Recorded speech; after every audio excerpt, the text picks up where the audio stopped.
qahramoni, xalq shoiri Abdulla Oripov 1941-yil 21-martda Qashqadaryo viloyati Koson tumaniga qarashli Neko'z qishlog'ida tavallud topgan. Ustoz, sizning ta'limingiz olmagan kim bor?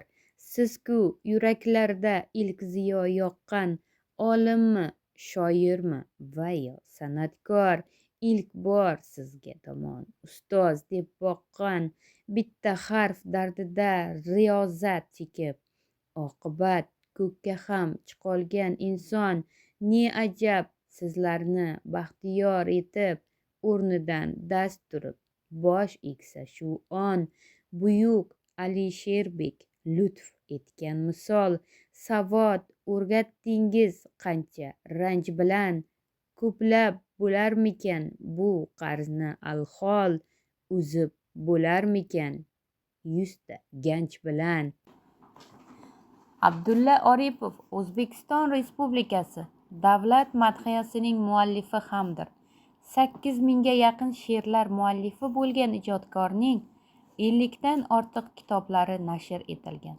Buyuk shoir 2016-yil 5-noyabrda Houston shahridagi AQSh Texas shtati kasalxonasida 75 yoshida vafot etdi. O'zbekiston qahramoni va xalq shoiri Chig'atoy qabristonida dafn etilgan. Kim majbur qilyapti bir odamni o'zini ozod tutishga? Qadim zamonlarda bo'lgan albatta. Men shunday hisoblayman. Shuning uchun biz mustaqil bo'ldik. Nega odamlardan qochib yurasiz?